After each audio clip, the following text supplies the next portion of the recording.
이제 두 달만 지나가면 1년이 다 지나갑니다. 그런데 이맘때가 되면 항상 우리가 하나님께서 올 1월 달에 우리가 결심하고 계획하고 했던 일들을 얼마나 우리가 이루었는지 한번 되돌아보기도 하고, 그리고 지금까지 하나님 앞에 감사하지 못하고 정신없이 살아왔지만 11월 달, 12월 달이 되면 추수감사주일도 다가오게 되고, 또 하나님 한 해 동안 베풀어 주신 그 은혜를 생각하면서 감사하는 그런 마음이 생기게 돼요. 그런데 성경에 보니까 감사는 때가 없다. 감사는 때가 없고 범사에 감사하라, 항상 감사하라, 쉬지 말고 감사하라. 여러분 그렇게 이야기하고 있어요. 하나님께서 우리에게 감사할 때 기쁨을 주시고 놀라운 일을 행해 주시겠다. 데살로니가전서 5장 16절로 18절에 보니까 우리 한번 보여주세요. 우리 같이 한번 읽습니다. 시작. 항상 기뻐하라, 쉬지 말고 기도하라, 범사에 빨리빨리 다음 없어요? 아이 참 없네. 제가 읽어보겠습니다. 항상 기뻐하라, 쉬지 말고 기도하라, 범사에 감사하라. 이것이 그리스도 예수 안에서 너희를 향하신 하나님의 뜻이니라. 그래서 항상 기뻐하고 쉬지 말고 기도하고 범사에 감사해라. 그렇게 이야기하고 있어요. 그러니까 기뻐하는데 항상 기뻐하라, 기도하는데 쉬지 말고 기도하라, 감사하는데 범사에 감사하라. 이렇게 볼 수도 있지만은 우리가 이것을 이렇게 해석할 수도 있어요. 항상 감사하라, 쉬지 말고 감사하라, 범사에 감사하라. 이것이 그리스도 예수 안에서 너희를 향하신 하나님의 뜻이니라. 할렐루야.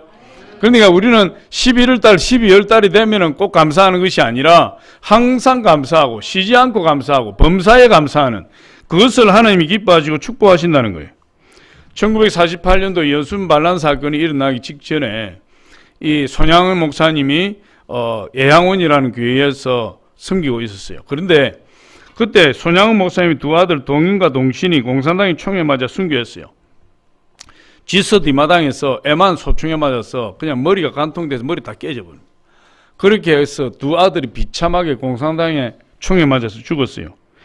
이 손양원 목사님이 집에서 교회에서 기도하다가 그 소식을 들었는데 두 아들이 순교했다는 소식을 듣고 하나님 앞에 그 자리에서 감사했어요. 하나님 감사합니다. 그리고 그 두 아들의 장례식을 한 날에 이제 치르게 되었는데 그 침울한 장례식 가운데서 이 손양원 목사님이 그 장례식 말미에 답사를 하려고 앞으로 나섰어요. 그 답사를 하려고 앞에 나서서 이렇게 이야기를 했습니다. 제가 이 시간에 무슨 답사를 하고 무슨 인사를 하겠습니까마는 그러나 하나님 앞에 감사하는 마음이 있어서 몇 말씀 드리겠습니다. 그리고 10가지 감사의 조건을 답사를 했어요. 그 내용이 10가지인데 첫 번째로 나 같은 죄인의 혈통에서 순교의 자식들이 나오게 하셨으니 감사합니다. 둘째, 허다한 많은 성도들 중에 어찌 이런 보배들을 하필 내게 주셨는지 감사합니다. 셋째, 삼남 삼녀 중에서 가장 아름다운 두 아들 장자와 차자를 하나님께 바치게 하시니 감사합니다. 넷째, 한 아들의 순교도 귀하다 하거늘 하물며 두 아들의 순교일이요 감사합니다. 다섯 번째, 예수 믿다가 누워 죽는 것도 큰 복이나 하거늘 하물며 전도하다가 순교하게 하시니 감사합니다. 여섯 번째, 미국 유학 가려고 준비하던 내 아들 미국보다 더 좋은 천국 갔으니 내 마음이 안심이 되어 참으로 감사합니다. 일곱 번째, 나의 사랑하는 두 아들 총살한 원수를 회개시켜 내 아들 삼고자 하는 사랑의 마음을 저에게 주시니 감사합니다. 여덟 번째, 내 두 아들의 순교로 말미암아 무수한 천국의 아들들이 생길 것이 믿어지니 감사합니다. 아홉 번째, 이 같은 역경 중에서 하나님의 사랑을 찾는 기쁜 마음, 여유 있는 마음 주신 우리 주 예수 그리스도께 감사합니다. 열 번째, 끝으로 나에게 분수에 넘치는 가분한 큰 복을 내려주신 하나님께 모든 영광을 돌립니다. 두 아들이 한날 한시에 머리에 총을 맞아서 비참하게 죽었는데 그 두 아들을 잃고 나서 손양원 목사님이 이렇게 하나님 앞에 감사한 거예요. 1948년 10월 27일 아침 남쪽 여수에 자리 잡은 예향원 교회 총살당한 두 아들의 장례 예배는 아버지 손양원 목사님의 이 감사의 답사로 눈물바다를 이루었다 이렇게 기록하고 있어요. 오늘 우리는 왜 하나님 앞에 감사해야 하는가? 종교개혁자 칼빈은 이렇게 이야기했습니다. 외식하는 신자는 위급할 때 하나님께 기도한다. 그러나 그 위험에서 건짐을 받은 후에는 감사할 줄 모른다. 이는 위선자이기 때문이다. 이렇게 이야기했어요. 아이작 와트는 이렇게 이야기했습니다. 하나님은 두 개의 거처가 있다. 하나는 천국이요, 다른 하나는 사랑하고 감사하는 마음이다. 하나님은 천국에도 거처하시지만 사람 마음속에 거처하는데 어떤 사람 마음속에 거처하느냐? 사랑하고 감사하는 사람 마음속에 하나님이 거하신다. 그렇게 이야기하고 있어요. 오늘 말씀을 통해서 우리가 왜 감사해야 되는가? 첫 번째로 감사할 때 문제가 떠나갑니다. 할렐루야. 이 세상에 문제 없는 사람이 없어요. 우리나라 대통령으로 비롯해서 모든 백성의 일이가 다 문제가 있어요. 저 사람은 왜 저렇게 행복할까? 왜 문제가 없을까? 여러분 그렇게 이야기하지 마시고 생각하지 마세요. 아무리 부자라도 문제가 있고 아무리 유명한 스타라도 그 마음에 근심이 있고 문제가 있어요. 여러분 남녀노유 할 것 없이 남녀노유 분부구치만 할 것 없이 늙은이나 젊은이나 부자나 가난한 자나 여러분 다 문제가 있어요. 문제 없는 사람은 딱 한 곳이 어디 공동모지가 문제가 없어요. 그것은 아무리 문제가 있어도 문제가 다 죽은 사람 문제가 없어요. 살아있는 사람 문제가 있다. 그런데 진짜 문제는 뭐냐? 그런 문제가 났을 때 문제가 있을 때 그 문제를 풀어가며 사는 사람이 있고 그 문제를 당했을 때 문제에 묶여서 살아가는 사람이 있는 거예요. 우리가 이 인생은 시험이나 마찬가지인데 시험을 잘 풀고 시험을 잘 치르면 여러분 대학도 가게 되고 또 직장에도 시험을 잘 치게 되면 좋은 직장에 들어가서 성공적인 인생을 살 수 있어요. 근데 시험을 망치고 시험을 못 치면 대학도 갈 수가 없고 좋은 직장에 갈 수가 없고 그냥 실패하는 인생 좌절하는 인생이 되어서 절망하게 되는 거예요. 그러면은 우리가 이 문제를 만났을 때 무엇으로 이 문제를 풀어 나갈 수 있느냐? 저와 여러분이 항상 문제를 당하는데 이 문제를 풀 수 있는 방법이 뭐냐 이 말이에요. 호텔에 가면 각 방마다 호텔 문을 여는 키가 있어요. 그래서 101호는 101호의 키를 열어야 되고 201호는 201호의 키를 넣어야 열리는데 여러분 호텔의 총 지배인은 키 하나를 딱 가지고 있는데 그 키는 101호든 201호든 그 호텔에 있는 어떤 객실이든지 그 키만 꽂으면 열리는 거예요. 그걸 마스터 키라고 이야기해요. 할렐루야. 우리 마찬가지로 우리 인생의 문제를 당했을 때 그 마스터 키와 같은 인생의 문제를 해결하는 것이 있다고 성경이 이야기하고 있어요. 그것이 뭐냐? 바로 감사예요. 우리가 하나님께 감사를 많이 하게 되면 그 감사가 우리 인생의 문제를 푸는 마스터 키가 되어서 우리의 문제를 다 풀어주시는 거예요. 오늘 본문 말씀이 뭐라고 이야기합니까? 이렇게 이야기해요. 감사로 제사를 드리는 자가 나를 영화롭게 하느니 그의 행위를 옳게 하는 자에게 내가 하나님의 구원을 보이리라. 감사로 제사를 드리는 자에게 하나님의 구원을 보이리라 이렇게 이야기를 해요. 그럼 여기서 하나님의 구원을 보인다는 것은 우리 영생의 구원받는 그 구원을 이야기하는 것이 아니에요. 성경에 보니까 구원은 여러 가지로 이야기하는데 질병에서 치료받는 것도 구원이라고 그래요. 병에서 노인받은 것도 구원이라고 이야기하고 귀신이 쫓겨나서 인생의 모든 문제가 풀어져도 구원이라 이야기하고 그리고 가난한 자가 부자가 부유하게 되어도 문제가 해결되어서 구원이라고 이야기하고 구원이 우리 영생이 영원히 예수 그리스도로만 영원히 우리가 살게 되는 그 영생만을 이야기하는 것이 아니고 여기서 감사로 제사를 드리는 자가 나를 영화롭게 하느니 내가 하나님의 구원을 보이리라. 여기서 말하는 구원은 모든 문제를 해결해 주신다는 구원이에요. 어떤 자에게? 하나님을 감사하는 자에게. 하나님께 감사하면 하나님이 우리 인생에 당하는 모든 문제를 다 해결해 주시겠다 이렇게 이야기하고 있어요. 거기에 대해서 그냥 구원을 보이리라 이것이 아니고 하나님의 구원을 보이리라 이렇게 말씀하고 하나님의 구원은 죽은 자를 살리시고 없는 것을 있게 하시면 홍해를 가르셔서 마른 땅을 밟게 하시고 요단강을 건너가게 하시는 놀라운 절대적인 하나님의 권능을 이야기해요. 우리 하나님께 감사하게 되면 하나님 절대적인 권능이 임해서 우리의 어떤 문제든지 하나님이 다 해결하시고 하나님 축복해 하시겠다 그렇게 이야기하고 있습니다. 그래서 이 하나님의 구원을 보여주겠다. 감사하는 자에게 하나님 구원을 주겠다. 이것은 하나님의 강력한 보장을 이야기해요. 어떤 문제를 당하든지 우리가 하나님 앞에 감사하고 나가면 하나님께서 그 문제를 해결해 주시겠다는 보장. 그것이 오늘 본문 말씀이에요. 시편 50편 14절로 15절을 우리 같이 한번 읽어봅니다. 시작. 감사로 하나님께 제사를 드리며 지존하신 이에게 내 서원을 갚으며 환난 날에 나를 부르라. 내가 너를 건지리니 내가 나를 영화롭게 하리로다. 우리 앞에 한번 보여주세요. 감사로 하나님께 제사를 드리며 우리 하나님은 우리 예수 그리스도를 알지 못하는 사람들에게 전도하기를 원해요. 다 전도하기로 했다. 그래서 예수님이 땅 끝까지 복음을 전해라. 왜 복음을 전해야 되느냐? 예수 믿지 않는 사람은 왜 복음을 전해야 되느냐? 모두 다 하나님을 예배하는 예배자로 만들기 위해서요. 하나님 그만큼 예배를 기뻐하시고 예배를 받으신다. 그래서 신령과 진정으로 예배하는 자들을 지금도 하나님 찾으신다. 여러분 주일날 이 좋은 날씨에 등산 가지 아니하고 놀러 가지 아니하고 이 예배 시간에 예배 드리는 하나님의 백성들을 하나님 기뻐하시고 찾으시고 축복하신다. 하나님 말씀 그렇게 이야기해요. 그만큼 예배를 하나님이 사랑하시고 기뻐하신다. 그런데 저기서 감사로 하나님께 제사를 드리며, 제사는 구약의 예배예요. 짐승을 잡아서 하나님 예배하는 것이 제사예요. 할렐루야. 감사하는 자, 하나님 앞에 감사하는 자를 하나님 뭘로 여긴다는 거죠? 예배로 여겨주신다. 예배. 하나님 앞에 감사를 드리는 자는 하나님 그렇게 기뻐하시는 예배로 받아주신다는 거예요. 그래서 감사로 하나님께 제사를 드리며 지존하신 이에게 내 서원을 갚으며, 다음에 환난 날에 나를 부르라. 감사로 하나님 앞에 예배를 드리는 사람은 어떻게 하라고? 환난 날에 나를 부르라. 환난 날에 문제가 생겼을 때 나에게 오라 이 말이에요. 그래야 하면 내가 너를 건지리니 내가 나를 영화롭게 하리로다.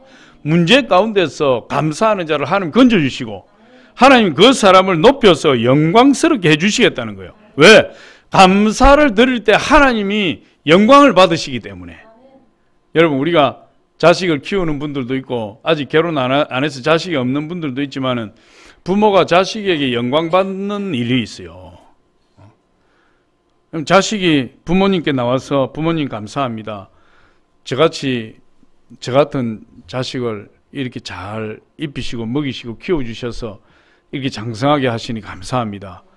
저를 공부시켜 주시고 이렇게 훌륭한 사람이 되도록 해주시니 참으로 감사합니다. 부모님 항상 그 감사를 잊지 않겠습니다. 그럼 그렇게 자식이 나와서 당연한 일인데도 그렇게 이야기를 하면 부모가 그냥 영화롭게 되는 거예요. 영광을 받는 거예요. 자식으로 말미암아 영광 받는 겁니다. 할렐루야. 부모가 자식이 아무리 부모가 잘해줘도 막 한없는 무한한 은혜를 베풀고 모든 걸 다 쏟아부어서 자식을 키워도 부모에게 나가서 고맙다 소리 한번 하지 않고 감사하다는 말 한마디 하지 않으면 부모가 거기에 대해서 안 따질 수도 있겠지만 그 마음에 섭섭이가 들어가고 자식이 미운 거예요. 뭐 밉다는 말은 맞는지 안 맞는지 모르겠지만, 그럼 자식도 부모님께 나와서 감사를 드릴 때 부모가 영광 받는 거예요. 부모가 영광스럽게 되는 거예요. 그런 자식에게는 어떻게 합니까? 더 해주고 싶다. 다 해주고 싶다. 해줄 것이 없어서 문제지 뭐든지 다 해주고 싶은 거예요. 우리 하나님 똑같아요. 사람이 하나님을 닮았지 하나님이 사람 닮은 거 아니에요. 우리 사람이 부모를 공경하는 그것 때문에 하나님 공경하라는 것이 아니라 사람이 하나님을 닮았기 때문에 하나님이 우리 사람이 자식이 부모를 공경할 때 부모가 기뻐하듯이 사람이 하나님을 공경할 때 감사할 때 하나님이 그렇게 기뻐하신다. 그 감사의 소리를 듣고 하나님 뭐라고 말씀하십니까? 환난 날에 나를 부르라. 내가 너를 건지리니 내가 나를 영화롭게 하리라. 하나님께 감사하시기 바랍니다. 하나님 건져주신다. 하나님 영광 받으신다. 하나님을 영화롭게 하는 것이 뭐냐? 우리의 감사예요. 우리의 감사. 감사하는 자에게 하나님이 얼마나 큰 약속을 주십니까? 다니엘은 이 바벨론에 끌려간 포로예요. 이스라엘의 포로. BC 605년 제1차 포로로 끌려갈 때 예루살렘 성전이 멸망하기 약 20년 전에 BC 580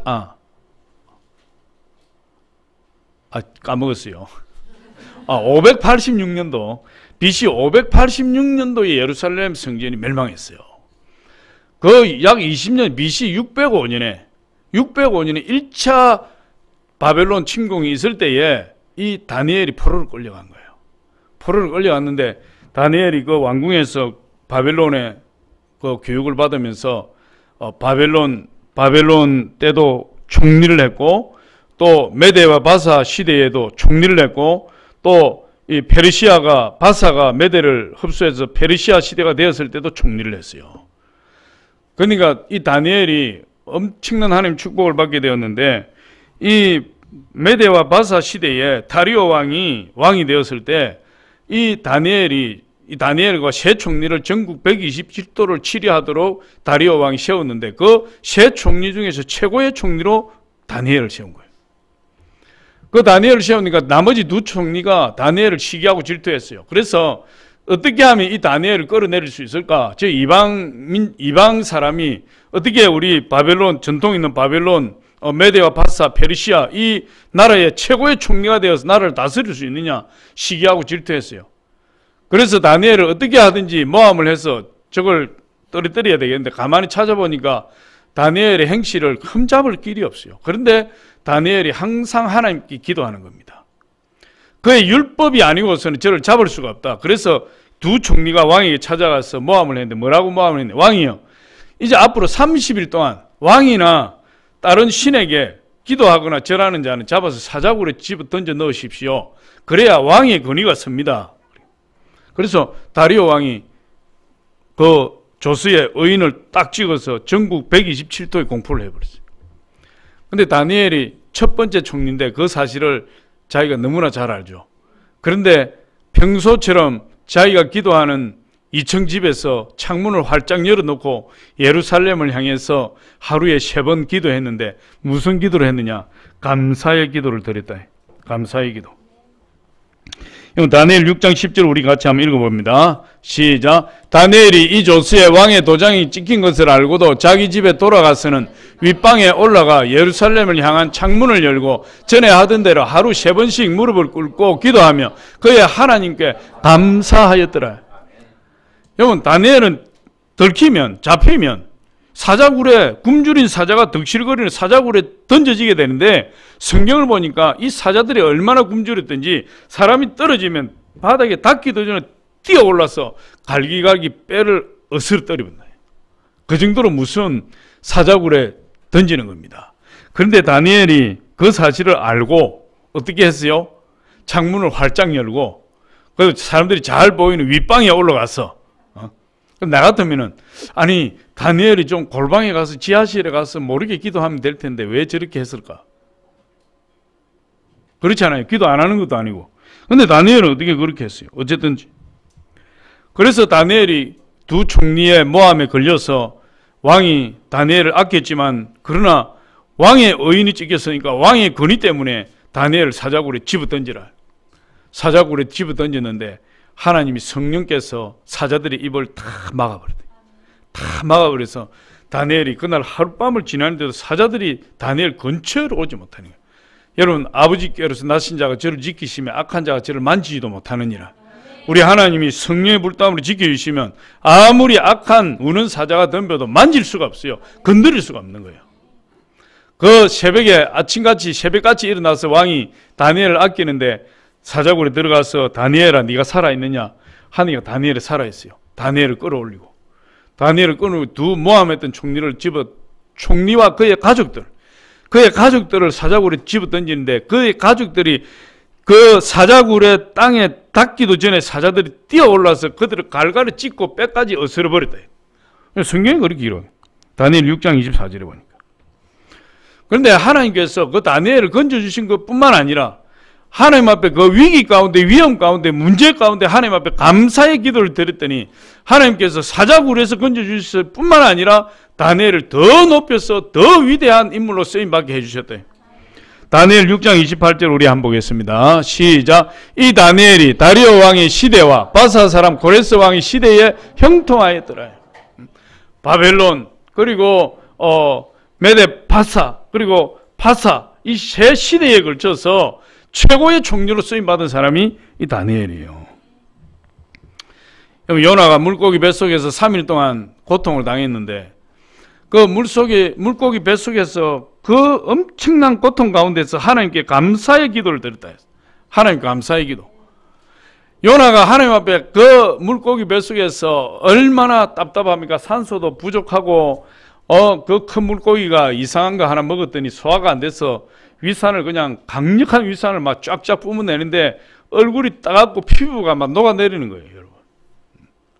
그런 가운데서 이 요나가 하나님 앞에 3일 밤낮으로 감사기도 드렸다. 대단한 겁니다. 3일 밤낮으로 감사기도를 드렸는데 하나님이 물고기를 명하여 요나를 무태에다가 토해버렸다. 여러분 요나서 2장 9절로 10절 한번 봅니다. 시작. 나는 감사하는 목소리로 주께 제사를 드리며 아닌데 저거 아닌데 내가 맞다 같이 읽습니다. 시작. 나는 감사하는 목소리로 주께 제사를 드리며 나의 서원을 주께 갚겠나이다. 구원은 여호와께 속하였나이다 하니라. 여호와께서 그 물고기에게 말씀하시매 요나를 육지에 토하니라. 여러분 그 깊은 바다 가운데서 물고기 뱃속에서 숨도 쉴 수 없고 움직이기도 힘들고 그 엄청난 고난과 고통의 환경 가운데서 여러분 지금 우리에게 비유를 하면 감사할 수 없는 환경 가운데서 감사한 거예요. 요나도 다니엘도 도저히 감사할 수 없는 그런 환경에서 하나님 앞에 감사하니까 그들에게 당한 모든 문제에서 하나님 다 건져주셨대요. 다 문제가 떠나가게 해주셨대요. 바울과 실라도 마찬가지예요. 복음을 전하다가 감옥에 갇힌데 그 감옥 속에서 착고를 차고 꽁꽁 밧줄에 묶여서 그 새벽에 추운 겨울밤에 하나님 앞에 찬양하고 감사했더니 하나님이 그 착고를 다 풀어주시고 감옥문을 열어주시고 그들을 해방시켜 주셨다 이야기하고 있어요. 우리가 감사할 때 문제가 떠나가는 거예요. 할렐루야. 감사할 때 하나님 영광 받으시고 기뻐하시는 거예요. 힘들고 어려울수록 환경이 끔찍할수록 좌절하고 절망하고 원망하고 불평하는 것이 아니라 저와 여러분이 하나님께 감사할 때 그 문제가 해결되는 겁니다. 두 번째로 보니까 감사할 때 하나님께서 축복하신다. 이런 말이 있어요. 어느 날 하나님이 두 천사를 불렀어요. 두 천사를 불러서 사명을 줍니다.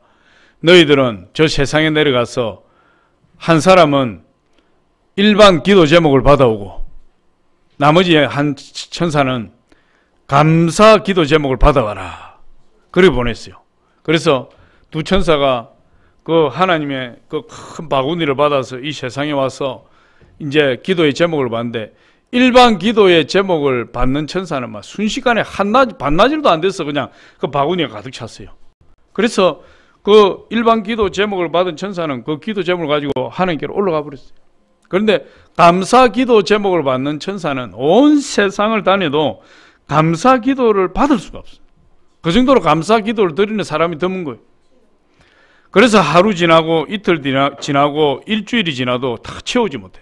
결국은 감사 기도 몇 장 받아가지고 천국에 올라가서 하나님 앞에 부끄러워서 갈 수가 없는데 그래도 하나님 앞에 보고를 해야 되는데 가서 보니까 몇 장 달랑 있어요.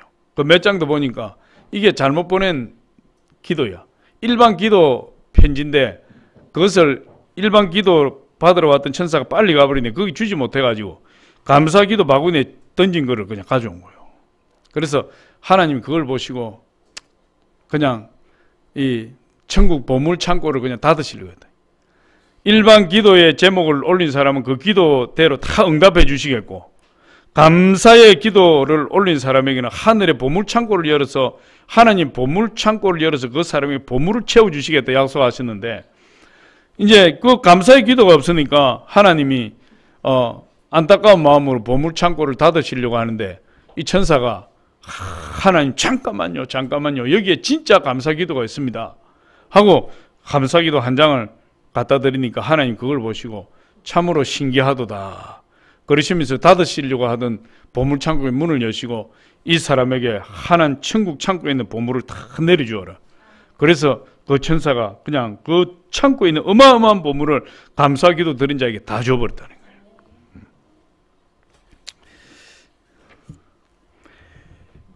거예요. 우리가 하나님 앞에 감사하게 될 때 하나님께서는 놀라운 축복을 우리에게 주시는 거예요.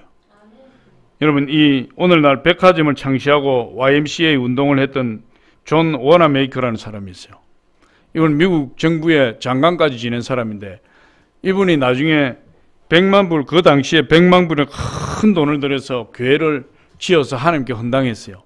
그때 헌당하면서 존 와너메이커가 뭐라고 이야기했냐면 이렇게 이야기했어요.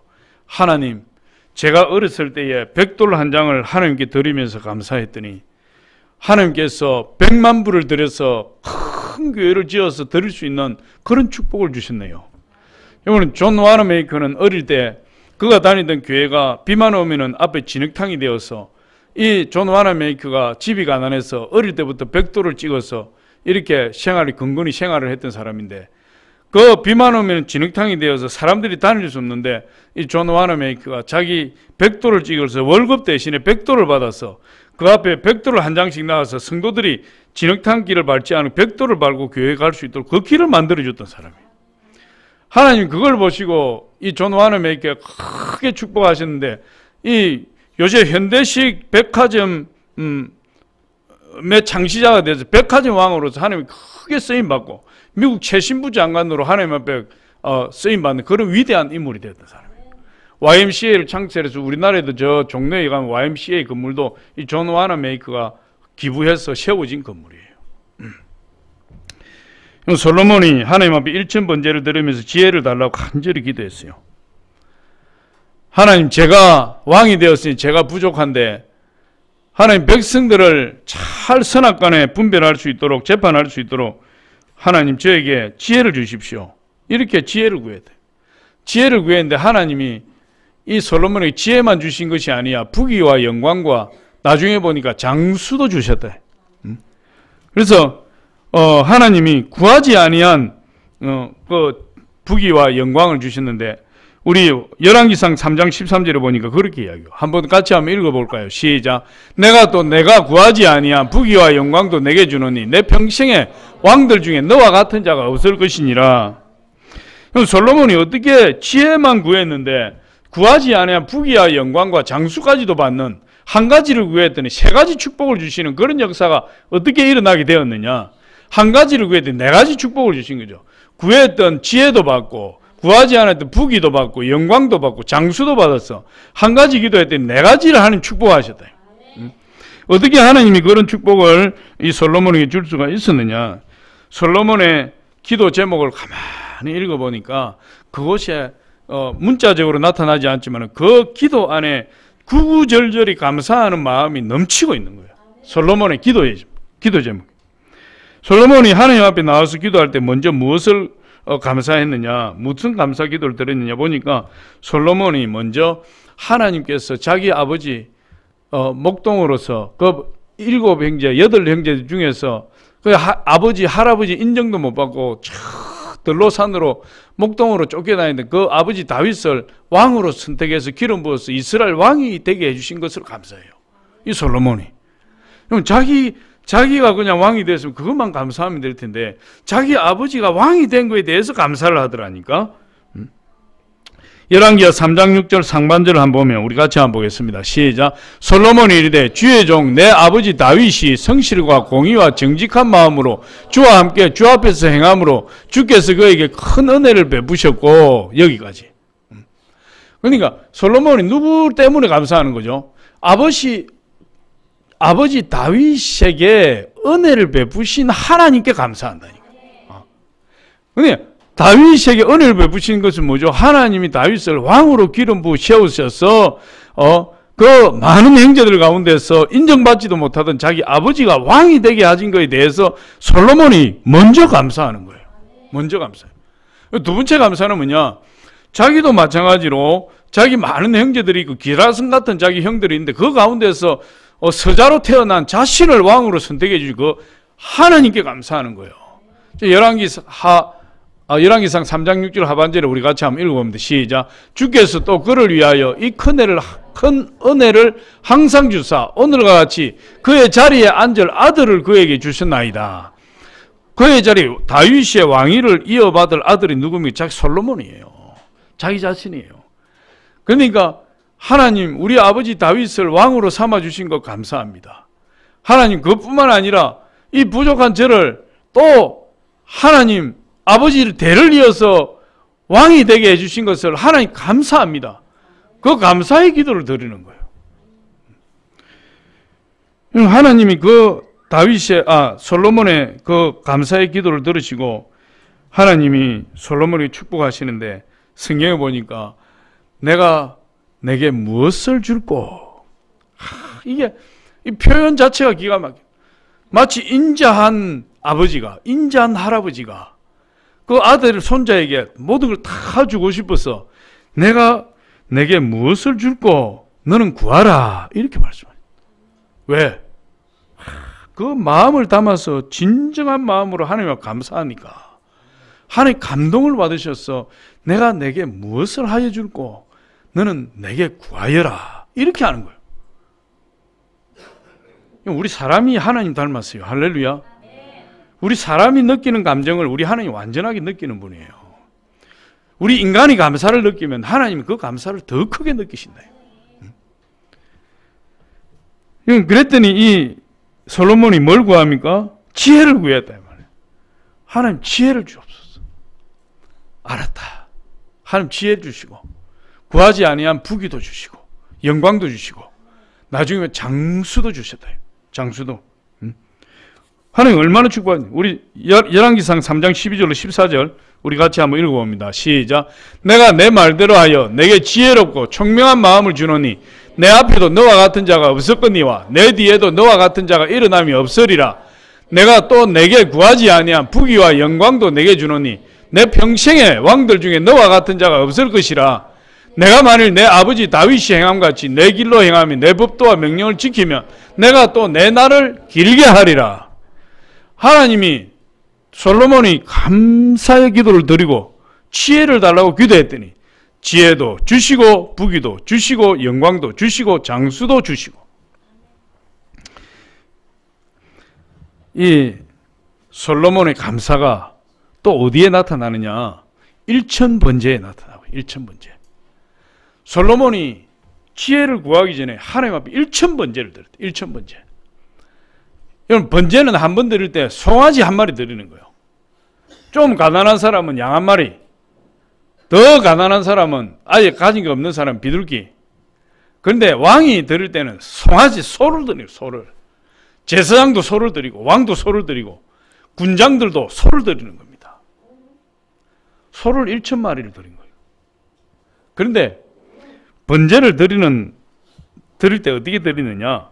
번제를 드릴 때 먼저 소를 죽입니다. 죽여서 피를 다 받아요. 피를 다 받아놓고 목을 쳐서 잘라. 그 다음에 온 몸통이고 머리고 가죽을 다 벗겨요. 가죽을 다 벗기고 머리를 잘라서 또 몸통을 벗긴 가죽 벗긴 몸통을 조각조각으로 잘라요. 조각 잘라서 번제단 위에 올려서 태워서 하나님께 드리고, 그리고 내장과 정강이를 내장을 다 끄집어내고 정강이를 깨끗하게 내장과 정강이를 물로 씻어서 하나님께 또 태워드리고, 똥은 싹 받아다가 저 밖에 진영 밖에 똥 버리는 데다 갖다 버리는, 그게 번제로 드리는 거예요. 하나도 남김없이 똥 빼고 하나도 남김없이 다 태워서 하나님 앞에 드리는 게 번제예요. 소 한 마리 잡아서 번제를 한 번 드리는데도 수시간이 걸리는, 수시간. 이 보통 일이 아니에요, 이게. 보통 일이 아닌데 그 번제를 1,000번제를 드렸다, 솔로몬이. 여러분, 이 1,000번제를 드리라는 율법이 없는 거예요. 하나님 말씀에는 번제를 드리라고 이야기하고 있지, 죄를 지었거나 하나님 앞에 헌신하기 원하면 소 한 마리를 잡아서 번제를 드리고 양 한 마리, 염소 한 마리 잡아서 번제를 드리고 거기에 힘이 미치지 못하는 비둘기 한 마리 잡아서 번제를 드리라는 거지 1,000번제를 드리라는 그 말씀이 없어요. 그런데 이 솔로몬 왕이 1,000번제를 드렸다. 어떻게 해서 1,000번제를 드릴 수가 있겠습니까? 얼마나 하나님께 감사했으면, 얼마나 감사했으면 1,000번제를 하나님께 드려요. 그럼 감사하지 않고 어떻게 1,000번제를 드립니까? 의무적으로 하면 율법에 기록된 대로 소 한 마리 드리면 되는 거. 소 한 마리 드리는 것마다 어마어마한 거. 몇 시간에 피뚝성이가 되어서 소를 잡고 짜개고 찢고 뼈를 찍어서 조각을 내고 드리는 것이 얼마나 힘든지 모릅니다. 피를 받아서 제단 아래 뿌리고 성전 문지방에 뿌리는 것이 얼마나 힘든 일인지 모릅니다. 하나님을 의무적으로 섬기면 한 마리면 좋게요.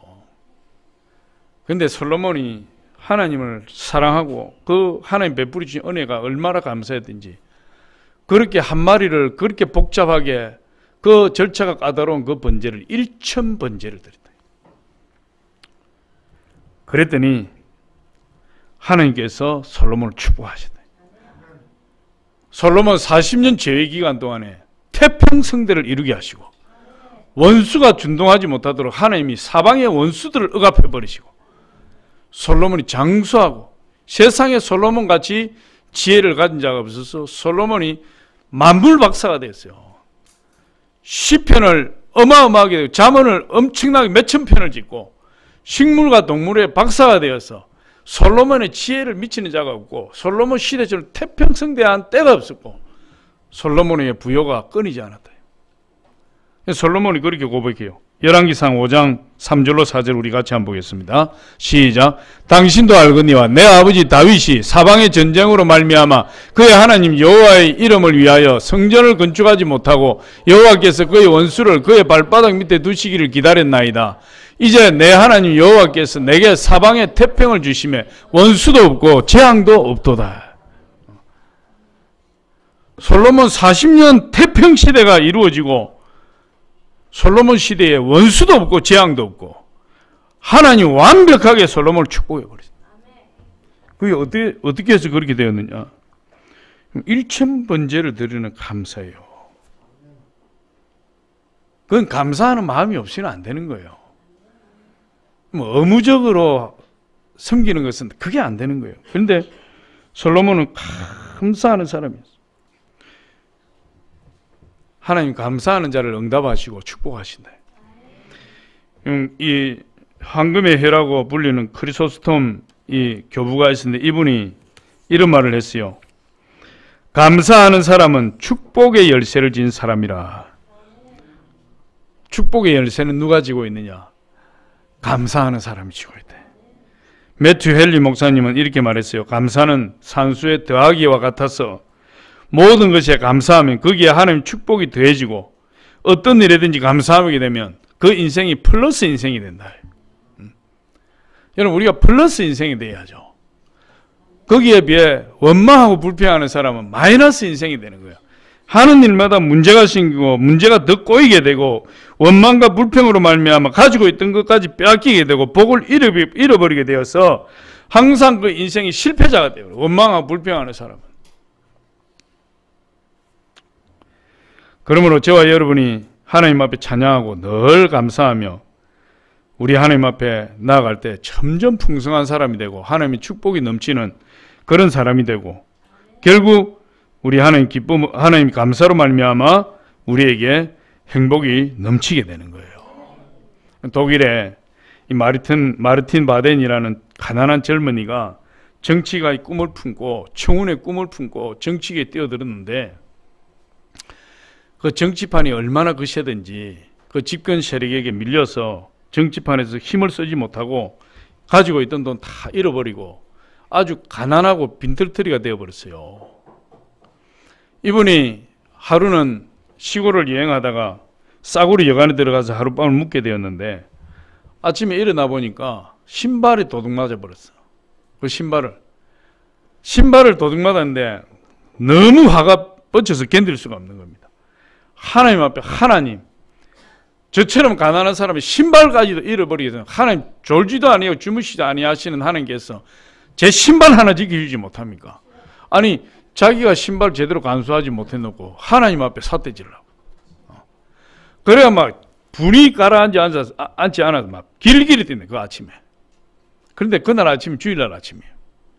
이 여관 주인이 이 마르틴 바덴의 이게 방방 뜨는 그 사실을 보고 창고에 있던 쓰지 않는 그 오래된 구두를 한 켤레 가지고 와서 이보시오 젊은이, 오늘 주일이니까 이 구두 신고 나와 같이 교회를 갑시다.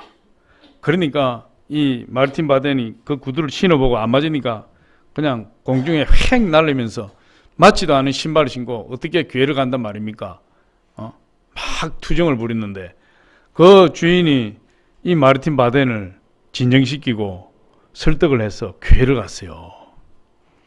교회를 갔는데 이 마르틴 바덴이 교회 자리에 앉아서 기도를 하려고 하는데 옆에 보니까 하필 하나님 그 자리를 인도하신 두 다리가 잘린 사람이 하나님 앞에 기도하고 있는 거예요. 기도의 제목을 들어보니까 이렇게 기도해요. 하나님 감사합니다. 저는 두 다리가 없어서 교회에 올 수가 없는데 두 다리가 없어도 교회에 올 수 있도록 인도하신 은혜에 참으로 감사하고 감사합니다. 그 기도를 하는 거예요. 이 마르틴 바덴이 그 기도를 듣고 너무나 가슴에 찔림이 왔어요. 너무나 부끄러운 거예요, 자기가. 그러면서 하나님 앞에 회개했어요. 하나님, 저는 두 다리가 멀쩡한데 신발을 잃어버렸다고 하나님 앞에 원망하고 불평하고 제 자신을 저주했는데 하나님 저를 용서해 주시옵소서. 하나님, 이 두 다리를 가지고 이제 하나님 앞에 감사하며 살아갈 수 있도록 하나님, 저 두 다리를 잃어버린 사람의 다리가 되어줄 수 있는 사람이 되게 해 주시옵소서. 그리고 이 사람이 거기서 회개하고 그때부터 무슨 일이든지 좋은 일이나 안 좋은 일이나 슬픈 일이나 기쁜 일이나 하나님 앞에 감사하기 시작했어요. 하나님께 감사하기 시작했더니 하나님께서 그 삶을 변화시키기 시작했어요. 그의 인생이 점점 변화되었고 결국 그가 하나님의 능력과 하나님의 축복을 받아서 마침내 독일의 재무장관까지 올라서 국민의 존경을 받는 정치가가 돼요. 감사하니까. 할렐루야. 감사의 반대말이 여러분 원망불평이 아니래요. 감사의 반대말은 당연하듯이 감사하지 않는 것이 감사의 반대말이래요. 우리에게 당하는 것이 너무나 당연하게 여기지 않습니까? 내가 지금 누리고 있는 거 도대체 감사하지 못하고 당연하게 누리는 것처럼 생각하지 않으신가요? 그것이 감사의 반대말이래요. 여러분 시편 116편 12절에 보니까 이렇게 이야기합니다. 내게 주신 모든 은혜를 내가 여호와께 무엇으로 보답할까? 내게 주신 모든 은혜를 내가 여호와께 무엇으로 보답할까? 이 다윗의 시편이라고도 이야기하고 다윗이 저자가 아니라고도 이야기를 해요. 뭐 그건 중요하지 않은 거죠. 그런데 결론적으로 17절에 이렇게 이야기해요. 17절 한번 보여주세요. 시편 116편 17절 없나 보네.